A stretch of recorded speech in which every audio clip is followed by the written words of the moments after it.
Hello and welcome into Event Perspectives, another episode. I think this one, Yush, is going to be fun because we've been already talking. I think we started having this conversation before we even hit record. So I can't wait for everyone to kind of get to know you and the work that you're doing. And I'll do a more proper introduction. Yush Sztalkoper, sorry, I got it, from NeuroSpark Plus, and she's the founder of NeuroSpark Plus, and focusing a ton on human capacity and what that means to be really kind of taking that into account as you build and design your events. But Yush, before we get into that conversation, because I know already we're going to be talking a lot about that, I just want to ask, how are you feeling about being on an episode? Oh, I'm super excited. It's funny because Rodney, I feel like you and I have these conversations all the time. Every time we talk, it's these really deep and meaningful sort of deep dives into what we're really experiencing in the industry and personally as individuals, right? We're just all navigating so much. So I'm excited to kind of share what is, I think, what we'll talk about today that I think is really relevant for all what we're all experiencing as individuals and in the industry. I can't wait either. I know at IMEX in Frankfurt, when we kind of bumped into each other, is the second we started talking, I was like, I definitely want Yush to be on an episode. And I think you were maybe thinking this, like, so I think we kind of knew this conversation was coming. Um, Usually I have an icebreaker question here for you. I don't know how much we'll need it. Usually I like to get the conversation going. I think our conversation's already rolling, but um, Yeah. let's do this one. Where do you get most of your inspiration right now? My children, so I have two boys, they're 9 and 5. And my older son, I would have to say, really kickstarted my work that I'm focusing on now. His differences and the support that he needed really forced me to see how being human in a very different way and a much deeper level than I think I had been ever understanding in my whole life. And my second son, the younger one, actually now offers me a contrast to everything that I thought I understood about humans through my older son. So it's really interesting within my own sort of parenting experience. I have this sort of dichotomy of needs and personalities and how their nervous system functions. So it's kind of like a live experiment in my household on a daily basis, and I think it's just so rewarding to be a parent, but also just to learn so much about myself and everybody else through this experience. I think that's an amazing answer. I don't have children myself, but I have found even in just my babysitting duties, like I think the amount of learning and like human observation that I feel like I've done, even in those, that I'm like, oh man, there is so much to see from that lens that I feel like we don't necessarily always probably do or bring to work in the same capacity. I would imagine. So I really love that answer. I'm sure we're going to unpack some of those pieces as we kind of go. But let's just jump right into events. This podcast always asks people, how'd you get here? Because I feel like the path is almost never linear. I have yet to come across someone that's like, I studied events in college because I wanted to be an events professional, and here I am. That has not yet happened. You sure you're going to break that streak, or how did you get into events? Sorry, not breaking that streak, unfortunately. So I have spent 20 years in the event industry, corporate events mostly. I started off wanting to be a lawyer, so I was working in the event in a law firm in New York City, corporate law. I thought I wanted to be a lawyer, and it became pretty apparent that that was not the best fit for me. And so, but I did have such a great experience at the law firm. I ended up moving to their events team. It was events and recruiting because, events never really had their own dedicated team. So it was events and recruiting. And they said, we really need the help. And we think that your personality would be a great fit for this type of environment and role. And sure enough, I fell into it. And then I was like, I discovered events. And at the time, this is pre 2008 in New York City. So planning events was just a spectacle, right? It was the best thing ever. And it was just such a rewarding and meaningful experience. And the best part about it was a natural fit Mhm. for kind of my interests, my passions, my skills, my personality. And it didn't feel like I was forcing myself into a profession, that it felt like it was organically meant for me. So that's kind of how I got into the industry. Was there something in particular about it that you felt, like, drawn to? I know we've gotten different answers. I know my own answer is just kind of some of the variety, like, it kind of Mhm. it's kind of a journey that you see kind of beginning to end, where, kinda not all careers are that way. So, Yeah. sometimes you're kind of the one piece of the same puzzle, and you never really fully see where, I think there's a lot of assembly happening. I'm curious if there's anything that from kind of planning to be a lawyer to then getting introduced to events that you felt like, "Oh, this is really working for me." I For me, and you won't be surprised by the work I do now, and I studied sociology in college, so I've always been interested in human behavior, and I really care about other human beings, and one of the things I noticed that events offered me, that being in the legal industry, being a lawyer did not, was how happy people were when they came to my event. Mm, After all the hard work and all the planning and all the logistics and assembling everything that went into it, the payoff to me was worth all the effort. mhm. When you see the joy and the smiles and just the happiness on people's faces when they come to an event, and I wasn't planning conferences, it was more, like experiences for, and connections and networking.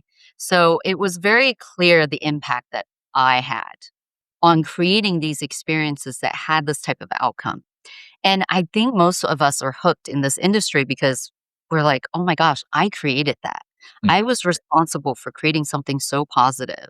And so I really honestly, that was such a contrast to my paralegal days that I just couldn't. It's like, "Oh my goodness, this," that was to me a very, clear signal that this felt more purposeful and meaningful than the original track. And we're gonna hit on that and kind of what led to NeuroSpark, and the kind of the focus on human capacity to design.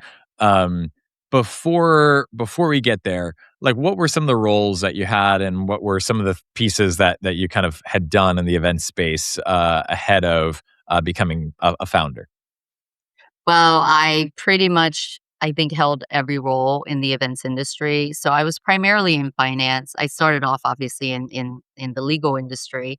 And then about 2 years into that, I ended up moving to Hong Kong. I started working for UBS. And it's a bank, Mhm. and I was working in their investments, the investment bank, and I was responsible for client events. So we're talking about entertainment, hospitality, sponsorship, all the really fun stuff. I lived in Hong Kong. I traveled all over Asia. Ironically enough, none of my events were actually in Hong Kong. One of my favorite memories was probably planning an event at Tiananmen Square in China. Oh, wow. It is not a venue that most people get to use, but it was for UBS's 250th anniversary. And so those were the types of events that, I mean, super high touch. We're talking about diplomats and politicians. And it just, I think every single event I held, and I also worked at JP Morgan after, and my most recent role was at Gartner. And so I also did a little stint in agencies and in a nonprofit where I built a events department from the ground up. And so I really feel like I've essentially experienced every type of role you can in the industry, and gone through the ranks. My very last role was in more of event strategy. And so I went from, planning execution to really strategy and thinking about business outcomes. And I have to say, my heart is with those experiences that I create where Mhm. I can see, the outcome. I can see that people are really experiencing something meaningful and positive. So I really have done every type of role you can imagine within the industry. And that probably is why I think I am where I am now, is because and I actually reflect back and I think about the 20 years I've spent in this industry. And to me, it really felt like it was this longitudinal study of human behavior.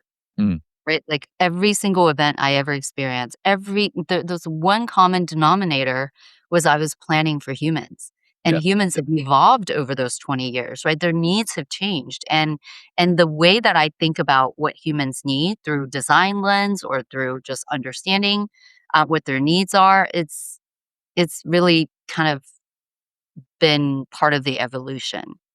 And so it to me, it feels very natural where my work is now. Mhm. And look, I still get to be part of this industry. I'm just not your traditional planner. Does that make sense? Yeah, yeah, totally. I mean, and I think I love that answer because I'm probably gonna pull on some of those levers as we talk about the work that you're doing now and as you think of those different audiences and, who all of those different hats that exist from an events perspective. And, this one's thinking about this and that one's thinking about Yep. that, as the VP of events here at Rain Focus and, with some marketing help and things. For the most part, I gotta wear a lot of the hats, where I'm, and so I'm thinking about a lot of different hats. So I think that's a fantastic answer. And so I want to shift to your current role and kind of the decision to get it started, even though I really want to ask about the Tiananmen Square event and how that all happened. But we'll Yeah, have to. well, he's there. Yeah, I was gonna say we'll have to do that some other time. I'm sure there's probably someone listening right now, like, no, that's the topic, but no, we're gonna keep this thing going forward. Um, w- you talked about having more of a strategy role. There's the role where you kind of saw building the experiences and kind of the tangible thing that you saw people leaving that event with. When you thought about starting your journey as a founder, Yeah. I mean, I'm sure it's some combination of all of those hats, but was it the strategy hat that said like, "Hey, there's a better way to get more of these outcomes. There's a better way to get more of the things if we start thinking about human capacity design," or was it a different hat that had you saying like, especially with the demands and as things have changed, like we need to be thinking about these things differently. So anyway, I'm curious. Tell us a little bit about the founder journey. What made you decide to do it, and which of those hats uh, maybe led to the decision more than the other. Yeah.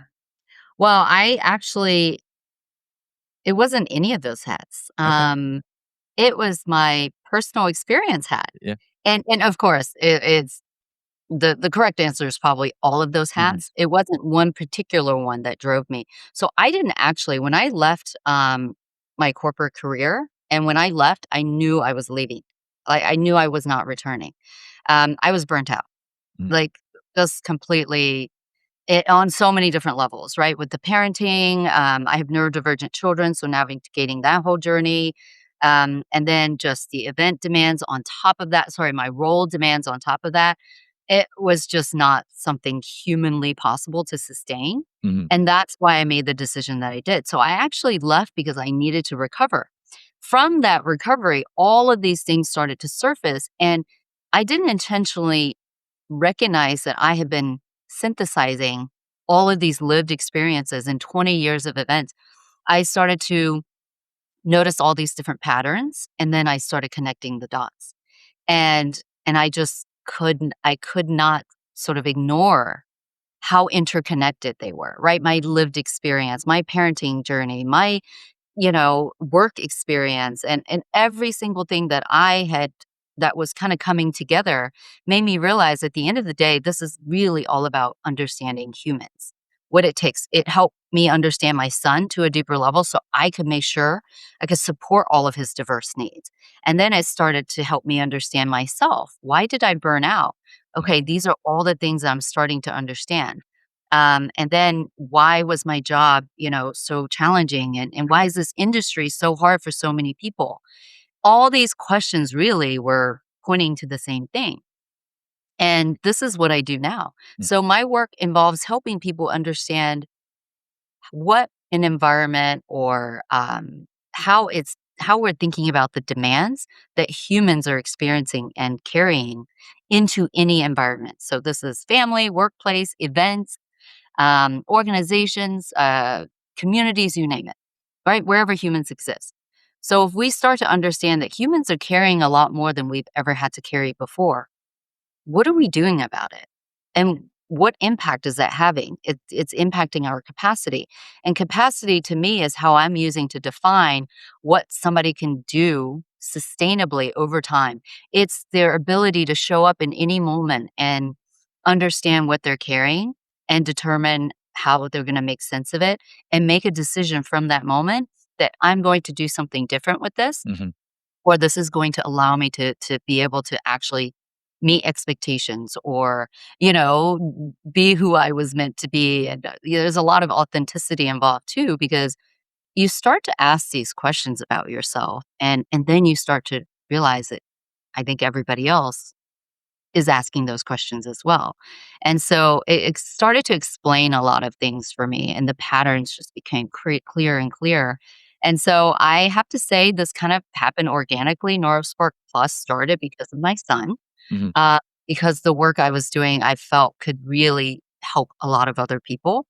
In not so much that it's a prescription or, hey, this is what you do. To me, everything that I built is a lens. Mhm. How are we looking through questions and humans differently so that we can ask different questions? And when we can ask different questions, we can change the way we design. We can change some of the expectations that we have of humans. And so that is kind of the gist of my work now. And so it really wasn't something intentional. It just was this perfect coming together of everything that I feel like I've been observing for basically my whole life. Uh, and I can't wait to unpack it further. I'm like debating which direction or question I want to ask now. But I think maybe to say it back too for the audience who's here. I mean, Yeah. we've kind of been having this conversation, but ultimately, I think what you're describing is your kind of lived experience and your life experience really kind of helped you to unpack these things from both, maybe a neurodiverse, uh, way of like kind of thinking to also just, what about overwhelm and, even without that, like what's the sense of overwhelm and burnout that happens and how that, impacts human capacity and capability and what you're able to get done. And Yeah. ultimately what I think you're kind of saying, and again, you can kind of, keep us all honest here is there is a lens with which we should be really evaluating the events that we're pulling together because ultimately there is obviously business outcomes. There is like, kind of cold hard logic, if you will, as to like why they exist to spend the money that an organization wants to bring these people together. If you're UBS, like, there's obviously these, kind of non tangible things, but ultimately it's bringing certain types of audiences together to strengthen, build those relationships so that, there is this business result. That's why Yep. we're spending these dollars on it. But I think what you're saying is that's all well and good, but in the worlds that we live in today, there is this important lens that we probably don't historically that we when we start designing our events, we're not necessarily thinking about these things, which is to say, who is our audience? How do you know what they're bringing to your event? Mhm. That maybe you have nothing to do with, but then you do also have to think about those requirements, their capacity as they come into your event as you then design. I know myself as an event designer, it's kind of like, okay, this is our chance. Like what you want to have every possible opportunity. But at the same time, there's a cost to an attendee for presenting that many things. Am I on the right path? Anything that you kind of change about that answer? No, I think you're spot on. It's obviously a broader view of understanding why this matters, right? Why do we need to think differently? And I have so many different responses. Let me see if I can Mhm. remember. But there's a core question that I was asking around, how do we solve for this in the events industry? And there's something that I think we all know the answer to. Why doesn't, well, we don't know the answer, but we all know this question is important. Why doesn't the same event create the same opportunities for everyone? So we know some people walk away from an event and they're like, oh my gosh, that was the best thing ever. And that same event, somebody walks away and goes, that was horrible, or that was exhausting, or that was just so draining. It doesn't mean that there was something necessarily wrong with the event. It just means that those two people came with very different demand loads, and they had different capacities to experience all the amazing things you put together. And so, what one of my favorite lines is what worked before doesn't work for the Mm, future. Is because that I think applies more so now than ever because of what AI has done. It's completely accelerated pace of being human, exchange of information, access to, so much and people are just feeling like, "Oh my gosh, I can't keep up." And so what's happening is that humans are carrying far more demands and demands are not a bad thing. I'll get to that mhm, later, but they're just carrying more demands layered on top of existing the demands than we've ever had to before, and with little time to recover in between. That's essentially what's happening to humans today. And so if you think about that, all the things that we used to care about in the events industry, content, and then we moved on to experience, and then we moved on to engagement.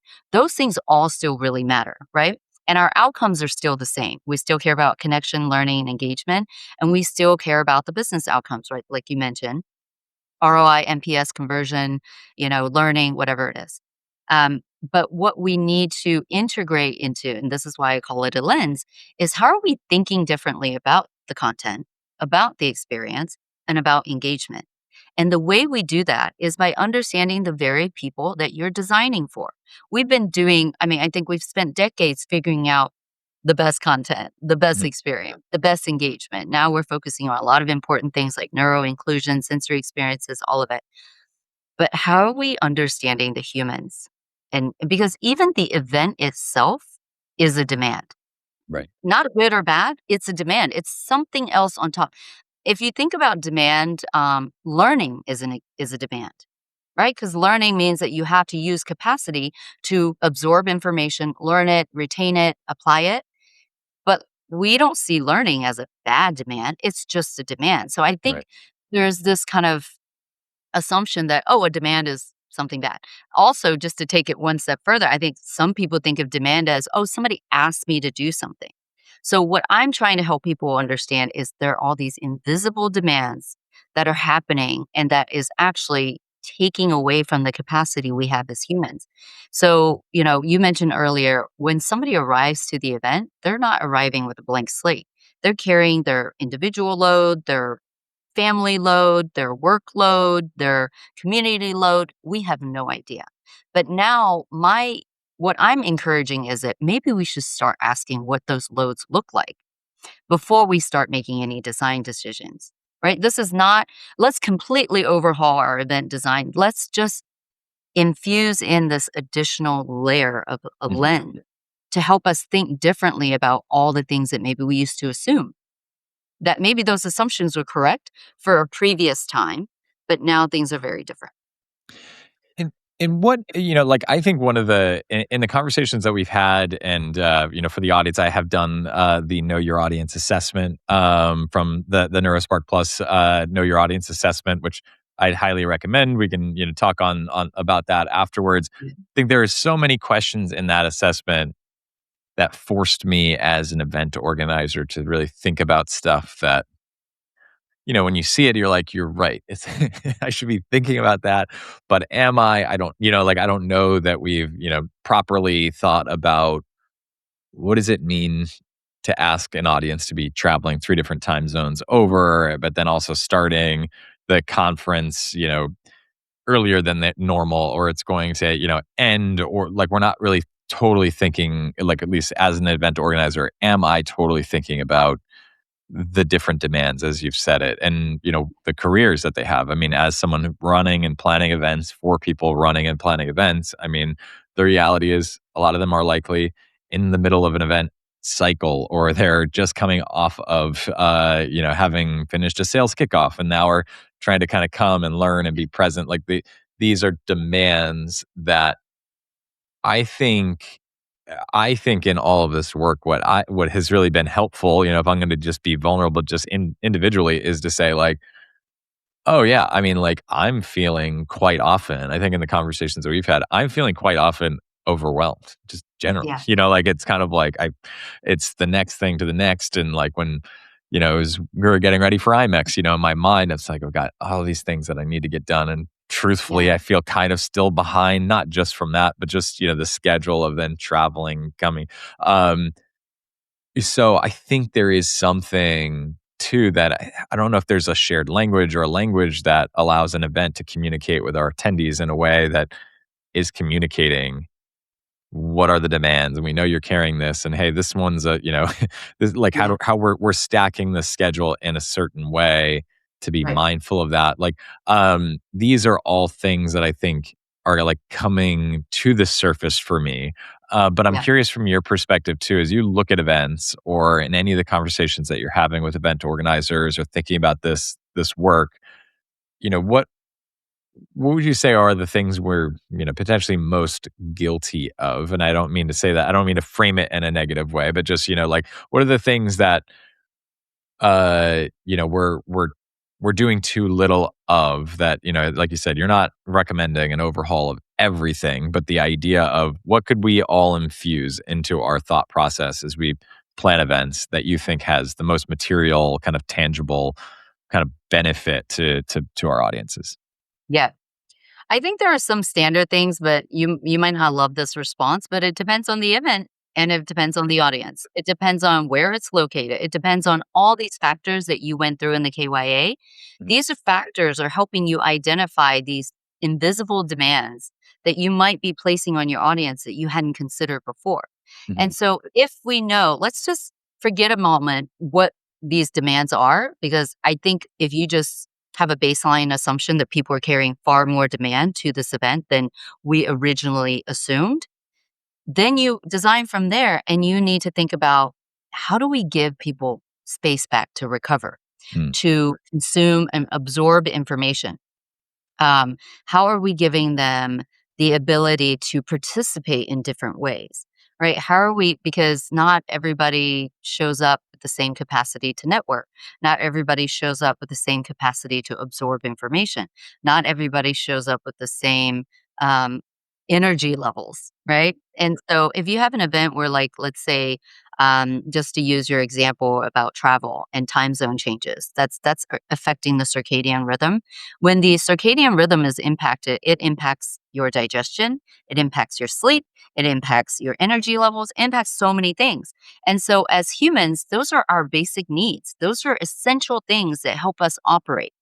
And so, if those things are depleted, I don't think we need to be a rocket scientist to understand that, wow, that person might not have the ability to absorb this amazing content that I put together. Mhm. They might not have the energy to make it to all of these sessions that I planned. They might not actually even show up to the networking because they're completely drained. They have no energy and they just want to go back to their rooms and go to sleep. Mhm. Right. So to me, it's also understanding what is the cost if we do not think about these things for design. And so, so those are three very good examples. Pacing. How are we pacing our content, our agenda, so that it doesn't feel like it is constantly asking somebody to decide to show up? Because one of the things you and I talked about before is there's a social cost. Yeah. There's an opportunity cost. There's a learning cost. There are all these costs that happen and they're invisible. So let's say somebody who is really tired, but they're like, I just need to push through because I might see XYZ at this informal networking event after the show is over. And I just really think that might seal the deal for me, whatever it is that the outcome is that Mhm. they're looking for. And so, guess what? They push through. And then maybe they push through and they show up and maybe they meet the people that they want to meet, but they just are not able to have a meaningful conversation. Mhm. And then that opportunity no longer exists. And so we're talking about a lot of costs here if we're not actually designing for what humans need. So, those are some of the obvious things to me. And and depending on what your event is, there are some things that you really can't control. And you're like, what it is. Like, our event is known for content, so we're not going to change the content. That's fine, but you need to actually make sure you understand how are we designing this so that people have choice, but not too many choice. Because Yeah. there's always this like perfect happy medium. Like, there's sometimes too much choice, and then people have decision fatigue, and then sometimes there's not enough choice because people feel like, well, there's not enough value for me here. Right. Right? So it's this perfect balance. And so planners, we literally have the hardest jobs Because if this was easy, I think we would have all figured this out really early on, but that's not possible. You're right. I am looking for you to give me a formula here. That was the intention of this conversation. I There's want you the to just give. formula, don't worry. I want to just, tell me exactly. Let Is me it push three? you, Is it yeah. four? What's choice? And I mean everything that you're saying. I think is so valuable for us to be thinking about. I think that social cost, and again, in that know your audience assessment, I think there's just a lot of smart language and thought process. Like and I would challenge anyone, take the assessment. There's no way that you're going to leave that assessment without thinking about your audience Mhm. in a way, in your event, in a way that isn't different, because that as I was thinking about that question, is there a social cost? There's kind of the evening events, like how planned are the evening events? And generally speaking, as an event, it's kind of, the evenings are another opportunity for something, fun, experiential, all of those pieces, which is true, and I think that's not wrong. But then, I think I found Well, there are myself, some people who want that, right. right? Hmm. And this Yeah. is why our jobs are so challenging because you're designing for a spectrum of needs. But sorry to interrupt you on Yeah. this, Yeah. but one last thing is that a lot of my neuroinclusion work was understanding that when you design from for the edges, you actually elevate the experience for everyone. And what that means is essentially universal design. Because if you design for somebody who has the least amount of capacity and carrying the greatest demands, you're going to actually help everybody else. Because I Mm. guarantee you, everybody else is going to go, oh my gosh, that was such a relief. I didn't even know I needed that relief. But now that you've given it to me, I realized I needed it and I benefit from it, right? I don't know anybody who would say, "Oh my gosh, you took away the really loud music at this evening activity and I am now like I'm whatever." There might be a few people who might say that. But you get my point, right? Is that you kind of have to consider the broad needs, but you need to design for the person who need it the most. Uh, and would you say, is there anything around the idea is now my idea, I guess, but, like, is there any, like, thing around kind of this, like, shared language or the ability to communicate with your audience and say, like, that social cost, right? Is there any way of designing your event to both be kind of inclusive of some of these experiences that you also know somebody's gonna be too tired for, someone's gonna be too like, it's not gonna be there, or we're gonna create different experiences within that room, like, there's probably ways of us thinking about it, but also communicating to our audiences, like, we understand you're all carrying a lot. Like, we are designing this because, like, I do wonder, is there a way of starting to communicate that to our audiences? Like last year, for example, we had a quiet room, which was, we had communicated as a place to go. You cannot meet, if it's not designed to have conversations. It's Right. designed to kind of Yeah. go sit. Like if you want to get on your computer and do something, that's fine, but don't be talking to somebody else on there. Like it's not a meeting room. Yeah. And the idea was just a place to step away Yeah. because, for years we had people saying, whether it was meetings, other responsibilities, just people were feeling the need to, like, I got to get out of this environment for a little bit. Um, but now we had never communicated. We had, places and rooms, but we had never communicated it because, probably the truth is like we want people there and engaged and, but I'm curious, is Yeah. there a language around, hey, ultimately we want the best possible outcomes and people leaving this experience. Social cost is probably, a net negative for that attendee experiencing the event and, the consideration around their own MPS experience, if you will. Um, so I don't know. Is that something that you see? Can you have both? Can you have, a very, mm, you know, elaborate event with complexity or a number of different things and Yep. three evening experiences while at the same time providing outlets or providing a way of communicating with your attendees that, hey, don't be afraid of the social cost? Or is the social cost as long as it exists? Well, so I think I have 3 responses kind of, that I wanna touch on Mhm. to what you're saying. First, the communication, the language absolutely should be transparent about what you're intentionally designing for your audience. To me, as a planner, there's a duty of care in understanding this experience I'm producing considers you first as a human before it considers my business outcome Mhm. as as the primary objective, right? Mhm. Um, and there's something about being able to articulate honesty and transparency with humans that creates almost this level of trust that you can't create in any other way. So I found that with when I was doing a lot more sort of the neuroinclusion work, I found that just sharing language and communicating that I was making choices about neuroinclusive design created a level of trust with the audience that if I didn't, because then what happens is somebody is making assumptions. And what you don't want is the wrong assumption, right? Like, oh, you're giving me a space to go to because your content isn't great. Whatever. You have no idea because we don't live in people's heads. But Right. what you want to do is you want to be transparent because you want to be very clear about articulating my intention behind this choice. So I think it's great to offer option for somebody who might need that space. So that is kind of the second part I want to touch on. The social aspect of it, it's all about participation modes, different ways to participate. Because when you have let's just say and some people love this experience, other people don't. There's nothing wrong with it, so please don't take this as me knocking on it, but the really loud, you've got like headliner, great music, alcohol, lots of people everywhere. You can't even hear each other talk. Some people don't want to talk. They just want to dance, and Mhm. that's great for that.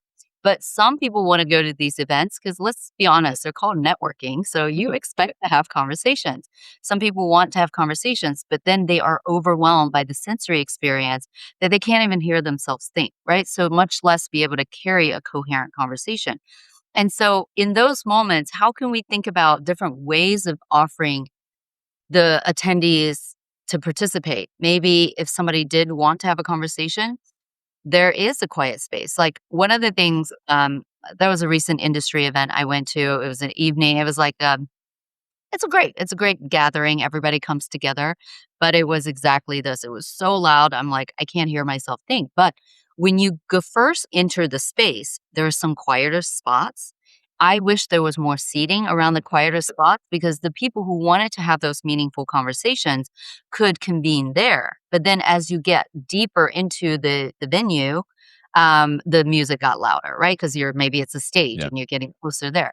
And so these are things that I would think about. How are we potentially offering different participation modes and options so that everybody will still show up? Because at the end of the day, you're like, I put on this amazing event. I want everybody to come. Right. I want them to take advantage of it. But if you're not offering a participation option for somebody who needs something different, then you've already excluded them, Mhm. right? Yeah, excluded them. Yes, yeah. And so that's the point is like you have a lot of intention behind this. Oh, we want this to be great for everyone, but then you made an assumption that everybody's okay with the noise. Everybody's okay with the dark environment. Everybody's okay with all these different things that I think we see a lot in our industry. Because there are some people who want the loud music and the booze because maybe they don't want to talk. Yeah. Mhm. Their connection with somebody else is more energy, right? Like Right. they want the energy connection. And so, that's obviously a very specific example around, designing sort of for this. And now I don't even remember what my third point was, but maybe we'll get back to it. Yeah. Maybe this question is is there is there a way of unpacking or understanding that? I think one of the kind of questions to maybe try and put a bow on some of this that I wanted to ask is there a way? So there's the know your audience assessment. Is there a way if someone's hearing this conversation and saying, I want to apply this lens to my event or to my events, um, how should they go about getting started beyond, taking the assessment, but also maybe even kind of unpacking and understanding a bit more about their audience? Like what would you recommend for someone that is hearing this conversation and saying, Where do I start? I want to think about this for my events. Where do I start? Like what steps do I need to take? Whose buy-in am I going to need? Like if someone hears this and goes, "Okay, I'm totally bought and sold." Yush, where do I how do I get started? Yeah. I mean, look, the KYA, I built it with that in mind because I found that whenever I would talk about this, sometimes it was so overwhelming and too much information at once. It didn't feel tangible and practical to apply. And so I actually created Know Your Audience, which is a 8 phase, right? I think there were 8 sections of questions that you would go through. The first couple of sections are very sort of logistical and kind of, basic information that you already know about your event. And then it starts to get deeper into questioning these assumptions that we might have made. Everything is grounded on understanding the demand and the capacity relationship. What are these invisible demands that we are layering on top of our audiences that we hadn't considered? And if we now know that those demands exist, how can we recreate or how can we redesign the experience so that we give more capacity back? And so, your pod question was, I remember what I was going to say. The pod was is perfect solution to what some people need, right? They're Mhm. like, I might need to go take a call, or I'm just overwhelmed by this, Yeah. environment. I just need a moment. And micro resets are real for humans. Like you don't need to go and sit and meditate for 30 minutes for you to actually calm down your nervous system. You can actually tap into your 5 senses. There are a lot of different sort of tactile things that you can do, but micro moments actually are helpful. So whatever space you create, if you give somebody the opportunity to do that, it is valuable, right? The people who need it will be the ones who find it. But then on the flip side of that, if your demands are so intense, some people might not actually be able to access the very solutions that you created. So those pods, if somebody felt like there was a social cost or an opportunity cost or a learning cost, they're going to think, if I leave this session right now because I'm overwhelmed, I'm going to miss something. Mm. And Yeah. FOMO is huge in our industry. Yeah. We condition people to feel FOMO. Yeah. That's literally what we do. And so we created the very condition, and then we're telling people, hey, it's okay for you to walk away. Mhm. We haven't we haven't told people that it's okay because we created value in all these other things that we designed. And so, and we all know events are the most compressed environments that exist. This is why our jobs are so stressful and demanding and why we need to get everything right. It is compressing time, space, learning, connections, everything Mm. into like this 3 days, two Yeah. days, whatever it is.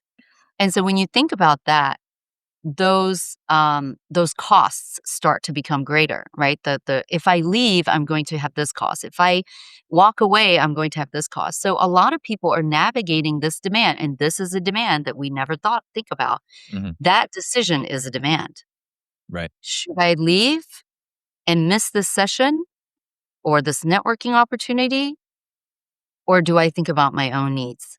My nervous system is overwhelmed right now, and here's the other part. I think there's that duty of care I mentioned. I think there's something that our industry can do to actually educate our attendees on maybe what they need that they don't realize they need. Mhm. A lot of people don't know what their limits are. And not because they're not good at it, it's because their demands are coming at a speed that we can't keep up, right? You were vulnerable earlier and you shared that I feel overwhelmed. You're not alone, Yeah. Rodney. I feel overwhelmed too. Yeah. But I have this, and by the way, I do have an equation. It is demand plus capacity equals fit. Mhm. Understanding and you how you use that formula depends on you, right? And your demand. You know your demand levels and your capacity level better than anybody else. What you want to get to is fit, which is the space where your demand and capacity actually align. And it could look different every day, right? If you figured out today, this is what my demand and capacity looks like, tomorrow you might have to reassess. Right. And that's the reality of being human. Every day changes. That's why one day you wake up and you're like, I slept 8 hours, I feel great. The next morning you woke up and you're like, I slept 8 hours. I feel like Yeah. because something has changed, but we don't always know what it is. And to me, if we start to design these things, we're essentially helping our attendees start to understand what their needs are, right? And then that eventually will show up in the NPS score. I can't really put my finger on why, but my experience, my takeaway from this event was so much more positive than last year's. And it looked Right. like most of the things were same, except we had more opportunities to feel like there was less of a cost to go and take care of what it means to be human. Boy, we could keep going. I can feel it. I'm gonna do it, but then I'm not gonna do it. Mhm. Usually, Well, look, if you take nothing away, remember these two lines. Some demands give more than they take, and some demands take more than they give. So we start to understand that there are some demands that are good, right? I mentioned earlier, like learning. Mhm. That's a demand that I want to have. Mm. I think you and I had a conversation where you were saying, well, I actually go to an event because that's a better learning, immersive Yeah. learning environment for me. It's still a demand. Mhm. And by exchanging your environment, you were looking for one outcome, which is learning and engagement that you could not recreate, that you can't have at home. Mhm. So what you essentially did is you exchange your set of demands, right? When you were at home, you were working, you got your workload, that's your demand.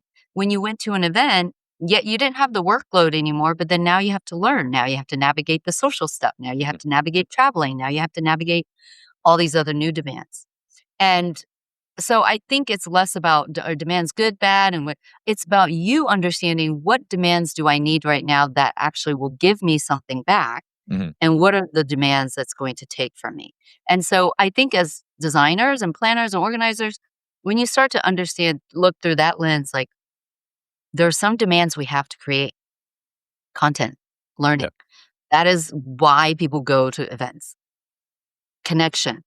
This, yes, there might be a social burden or whatever, but they create meaning and outcomes. But it doesn't mean that those aren't then being stacked, Right. right? So there's so much complexity. I Yeah. probably confused even more people now than when we started. But I want you, if you take away nothing from this, is that there is this complexity of even understanding our demand and Right. capacity. So, which is why I created KYA because Yeah. KYA touches on a lot of those core demands that we as designers are responsible for. And that's not to say 5 years, 10 years down the road that that doesn't get deeper, right? Like, Right. that changes. But my point is we have to start somewhere Mhm. I in thinking differently about how we design. And and I think for me, what it already has done is kind of presented this way of really connecting and thinking about the demands our attendees have coming into the event to then the demands that we're then creating for them in this particular environment. And so I think that the idea of creating a common ground by which we can think about and communicate, hey, we understand you have these needs and we've intentionally designed it with, this in mind. And you had talked earlier in the episode about, kind of designing, around for some of those edges is really still making the conference a better experience for all. Cause Yeah. I think, in some ways, we've all also learned just, put your head down and grind through it. Like I think we've learned, there's probably a lot of people experiencing this and treating it more as their own internal, like, problem or limitation that needs to be Right. overcome, right? And so I think, opening our eyes to those demands that they're bringing in to then what the demands that we're presenting and how do we create a way of communicating with our attendees on this very human level, I think Yeah. is only going to deepen their relationship and connection, their loyalty with your event. Yeah. Um, And I think, again, for everyone else who's listening, like to understand all of those pieces, I would highly recommend the Know Your Audience assessment, just because I think that it kind of walks you through a lot of things in thinking about your event that you might not otherwise uncover or think about. Yeah. Well, and to me, that's just a starting point, right? Mhm. I know a lot of us are looking for outcomes Yeah. and they're important, but the outcomes have to start more upstream and early on in the process. Because if we're thinking about outcomes based on everything we've historically done, we haven't changed anything. So we need to go much earlier into the process and thinking about what are assumptions I made about this audience and how can I think differently about it? So to me, KYA, initially, KYA didn't even have a report because I didn't want people to get caught up on the report. Mhm. I want them to be immersed in that experience of answering these questions and breaking these assumptions that maybe they had about their audience. And and you said this too. I love that you framed it as this is almost like KYA is almost like a tool to disrupt this autopilot Mhm. that our industry is in, where we're like, okay, we know exactly what we need to plan, what we need to focus on, what's important, what the outcomes are that we're fighting for. And then it's like, wait a second, just forget about all of that and just go back to the beginning and let's think about what the humans are Mhm. carrying into your event. Yeah. So all the questions throughout the 8 sections are meant to help you think, oh, wait, it's a reframe. I actually hadn't thought about that, or I didn't realize that was a a demand. And so, and outcomes, they still matter, right? I Yeah. like the measurement thing, I know is very important for a lot of people, but I think we should think differently about measurement too, I because it's hard to measure Eh, humans, right? I know, I was gonna say that was one of our first, kinda off mic, I'm a measurement person, so it's kinda like, how do I measure, what they're bringing ahead of time and what they experience afterwards? And, some of it, I think the important part that you're hitting on, though, is for the people like me who wanna measure it and understand outcomes, this is not some side, kind of distraction thing of like, oh, Yeah. do this. It's one more thing to do. This is a lens to think about the people who are physically, engaging with your event. And the more you Well, if are you show up, you don't have an event. correct, and the more you're thinking about them, the more that you're designing with this lens in mind, those outcomes are going to be better because you are putting yourself in their shoes, and I've been at events where I've just gone up to the hotel room and, kicked around for a while and said, like, "I don't know, I might not have anything left today." Yeah. And, was there an event design choice that could have helped me engage more with that particular event, set up a different way? We could keep going, but I'm gonna shift us towards our I know we're kind of bumping up against the time block that we had here. So um one question that we like to ask all of our guests, as it relates to the event industry, we've hit on it, the demands, they can be crazy. Um, what's your favorite piece of advice to anyone who's coming into this space? And it could be something whether it's been said to you before, or it's just something that you would like to share with anybody who's kind of in this space or newer in this space. Well, in where I am with this work now, I would say stay curious about outcomes, but even more about what created those outcomes. Mm. Because I think this is what is going to take us back to everything that you and I talked about, right? The biggest opportunities are these conditions that are hiding in plain sight. That once we make those visible, we start to understand what we're designing, what we're responsible for very differently. I love that answer because I think it's very easy for us to probably be looking at some of those outcomes and make a linear assumption of like, great NPS score must have been great Yeah. content or great this was this, but the humans behind those are a lot more complex than just Yeah. one particular thing. So I love that. And I've got one more section if you choose to embrace it. It's called our lightning round section. And this is going to be really hard because I always say this to everyone. My goal is to ask the question, you top answer, and I'm not supposed to say anything back. Okay. I'm just supposed to just let it be. We can talk about it later. Yeah, we'll talk about it. So we'll put a pin in it. Yusha, you ready? I'm ready. Okay. Who is your dream guest keynote speaker right now? Trevor Noah, without a doubt. I think he is the most sort of insightful observer of human behavior and just human needs than anybody else I know out there. Amazing. True or false, you prefer small, intimate events over large scale ones? Actually, neither. To me, size isn't really what matters because you can have a meaningful interaction in a 10-person event or a 10,000-person event, right? It's really about the experience that are created and sort of your capacity and demand that you bring into that event. Love it. What matters more? Who's speaking? Who's attending? Well, I think everybody will know. I'll say who's attending. I mean, that's who shapes the program, right? So that to me dictates kind of everything that the event stands for and the value it should bring. Great answer. If you could host an event anywhere in the world, where would it be? Tokyo, Japan. Mm, I still on my list. What's your go-to comfort food during event planning stress? I'm Chinese. I love noodle soups. Mm, that's what I could go for right now. True or Always warm. I'm breaking my rule. I never get through it without talking. True or false? You've hosted an event in more than 3 different countries. True. Keynote speaker or panel discussion? Panel discussions. I think conversations add far more value than just somebody speaking.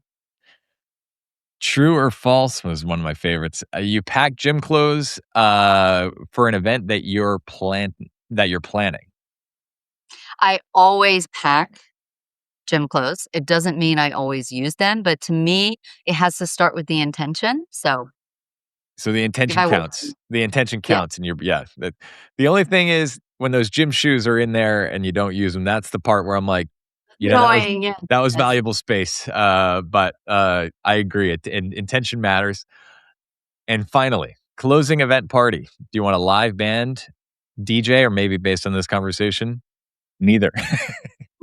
Well, I love a good DJ. I think there's a lot more variety for people. And yeah, there's the different, I don't know, energy, but that's a personal preference. So I would say DJ actually. Amazing.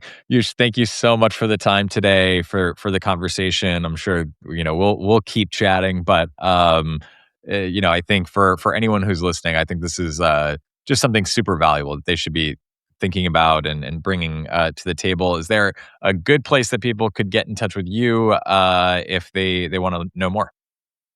They can check out my LinkedIn. My website is neurosparkplus.com. Reach out to me. And KYA is early access right now. So you do have to email me and happy to work with everybody. Just because of how nuanced and complex it is, I do want to work with people to understand, and I'm still making refinements after your and my conversation. I made some changes to it. So I love that getting more feedback on it as well. But it's ready to use now because I think there's some really useful insights in there. Yeah, amazing. Thanks for joining, and can't wait to have you all for the next episode. Thank you. Thank you so much, Rodney. Have a nice day. You too.